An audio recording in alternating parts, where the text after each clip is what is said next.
Welcome.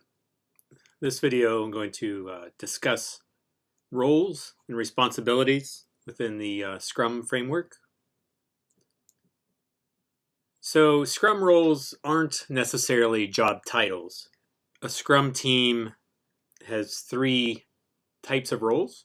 These are going to be the minimum definitions of responsibilities and accountability within a self-organized team. So we have a product owner, the development team, and a Scrum Master.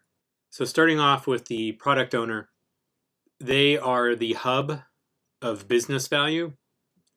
They provide a clear direction in what the business outcome should be. They understand what the project is delivering and why the elements of the project are important. So as we go through this, I'll talk about a backlog. The PO owns this backlog, and they set the priority for these items and a clear direction of why the items are important and what is trying to be achieved. The development team, they collectively determine how to achieve the deliverables that have been prioritized. They help the product owner refine the backlog so we understand what is the effort and the size involved with the items that are listed. A development team member, we're looking for T-shaped people. So in a T-shape, we have a long bar, which we would kind of say is the main skill set of a person, enhanced by the crossbar of a T. So secondary skills that maybe aren't their strong suit, but enhance their main skill set. The team shares the responsibility of delivering the work. So working as a self-organized team, the team decides how things are to be accomplished with guidance. Scrum Master. So this is the protector of the team and of the Scrum process. A Scrum Master has to wear many hats, being a coach, a mentor, an impediment remover. So the Scrum Master plays an important role in ensuring that the Scrum process is being done to the best of its abilities. So a backlog. A backlog is a prioritized list of work derived from the project roadmap and requirements. Backlog is where the business needs are recorded.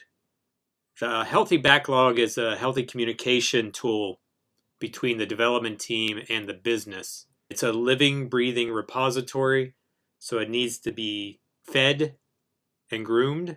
It's adjusted through feedback. This is an empirical process.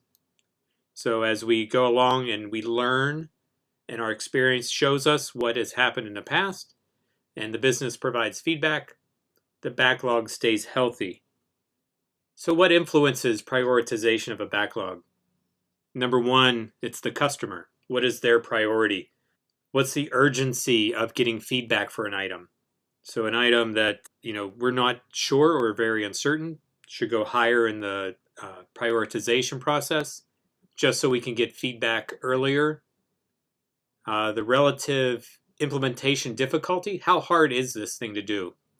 So if we need to get it out of the way. Feedback provides an opportunity to debate choices. So not everything can be a priority. Use this as a chance to have the team's relationship tested and enhanced as we understand the work needing to be done. Other influences of priority, the relationship between items. Item B is easier to do if we do item A type of relationship. Eventually, these estimates that the development team provides when grooming the backlog will lead to what's called velocity. So how fast can we get work done? Velocity leads to future planning for the business so that they'll understand how soon can a team deliver items. So grooming a backlog is important, not only from deciding what should be delivered now, what value can we get in the project as soon as possible, but also helps us to plan future items that are added or groomed in the backlog. So an important part of prioritization is understanding when is an item done. So when we groom, we want to talk about what is required to do an estimation. So, what checklist of things should we need to do to complete this work item? It helps us to limit the rework once a feature has been done. So when we say it's done, it's visible. This is what we said we were delivering, and this is what we did. And we look to get feedback as soon as possible, because what was considered done maybe doesn't meet the needs of the business.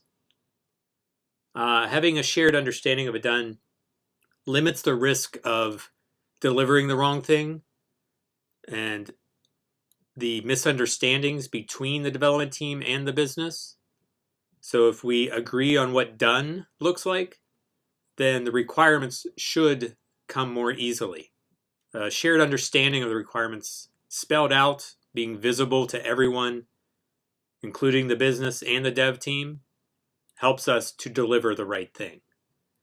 Now, as we go through and prioritize and groom the backlog, one thing that we do need to watch out for is obsessing over the criteria. So we want to define a minimum valuable work. If we're in the weeds, looking at every edge case requirement, that can be a big hindrance into getting actual work done. So that's a quick overview of the Scrum process. Here are some resources for you to check out to get more details into the Scrum process.